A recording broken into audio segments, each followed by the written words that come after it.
எம்ஜிஆர் மரணத்தின் போது இரண்டாக பிரிந்த அதிமுக ஜெயலலிதா மரணத்திற்கு பின்னர் பல அணிகளாக மாறியுள்ளது. டிசம்பர் 5 முதல் இன்று வரை அதிமுகவில் சுழன்று அடித்த சூறாவளிகளை பார்க்கலாம். ஜெயலலிதாவின் கட்டுப்பாட்டில் எஃகு கோட்டையாக காட்சியளித்த அதிமுக அவரது மரணத்திற்கு பின்னர் கட்டுக்கோப்பை இழந்துள்ளது. டிசம்பர் 5ஆம் தேதி ஜெயலலிதா மரணத்திற்கு பின்னர் தமிழகத்தின் முதலமைச்சராக 3வது முறையாக பன்னீர்செல்வம் பதவியேற்றார். நேர்மையானதை செய்வேன் என்றும் ஆண்டவன் மீது ஆணையிட்டு உறுதிமொழிகிறேன். தொடர்ந்து அதிமுக பொதுக்குழுவில் சசிகலா பொதுச் செயலாளராக நியமனம் செய்யப்பட்டார். பிறகுதான் சர்ச்சைகள் வெடிக்கத் தொடங்கின. ஆட்சியும் அதிகாரமும் ஒரே இடத்தில் இருக்க வேண்டும் என்ற கோஷத்தை முன்னிறுத்தி கொடுக்கப்பட்ட நெருக்கடியை தொடர்ந்து முதலமைச்சர் பதவியில் இருந்து விலகுவதாக பன்னீர்செல்வம் கடிதம் கொடுத்தார்.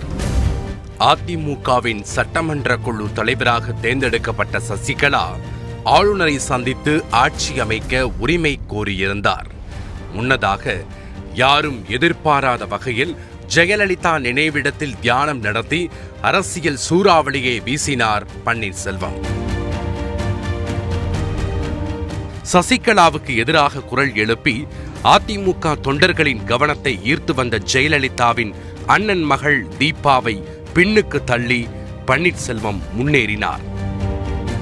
இந்நிலையில்தான் சொத்து வழக்கில் சசிகலா சிறை சென்றதை தொடர்ந்து எடப்பாடி பழனிசாமி முதலமைச்சரானார். தமிழ்நாட்டு அரசின் முதலமைச்சராக உண்மையாகவும் உழைச்சான்றின்படியும் என் கடமைகளை நிறைவேற்றுவேன் என்றும் கட்சியின் அடுத்த கட்ட நகர்வாக அதிமுக துணை பொதுச் செயலாளராக தினகரன் தேர்ந்தெடுக்கப்பட்டதுடன் ஆர்கே நகர் இடைத்தேர்தலில் வேட்பாளராக அறிவிக்கப்பட்டார். சசிகலா நியமனத்தை எதிர்த்து வந்த பன்னீர்செல்வம் இரட்டை இலைக்கும் உரிமை கோரியதால் அதிமுகவின் சின்னத்தை முடக்கியது தேர்தல் ஆணையம். இதனை அடுத்துதான் அதிமுக அம்மா மற்றும் அதிமுக புரட்சித் தலைவி அம்மா அணிகள் உருவாயின.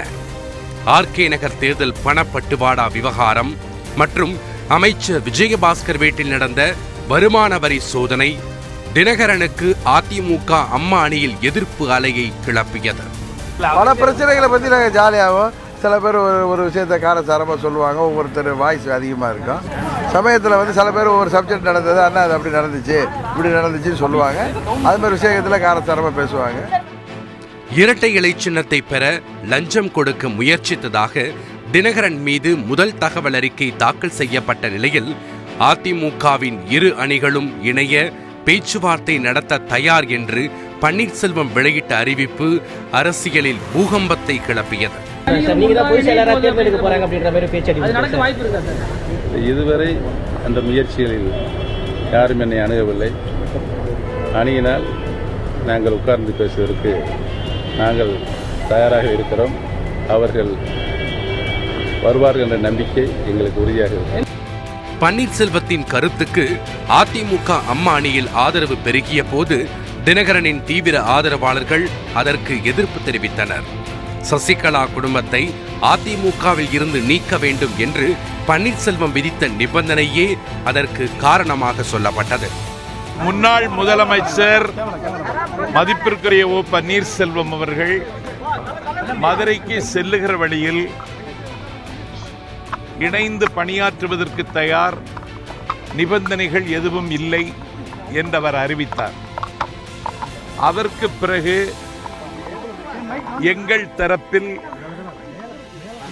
ஒரு ரசாயன மாற்றம் ஏற்பட்டது என்பது இயல்பானது, எனக்கு கூட. ஆனால் இன்றைக்கு முன்னாள் முதலமைச்சர் OPS விதித்திருக்கிற நிபந்தனைக்கு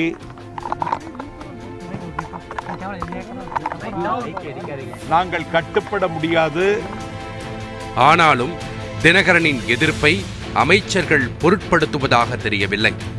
5 ஆண்டுகள் ஆட்சியை நிறைவு செய்ய இரு அணிகளையும் இணைப்பதை தவிர வேறு வழியில்லை என்பது அவர்களின் வாதம்.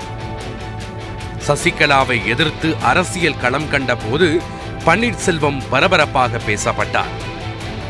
இப்போது அதே எதிர்ப்பை எடப்பாடி பழனிசாமி எடுத்துள்ள போது கட்சி தொண்டர்கள் மத்தியில் அவர் பிரபலமாகி விடுவார் என்பது அரசியல் நோக்கர்களின் கருத்து. நேற்று வரை சசிகலா அரசியல் இல்லாத சசிகலா பொதுச் செயலாளர் ஆகும்போது சின்னமாண்டி போழ்ந்தாங்க.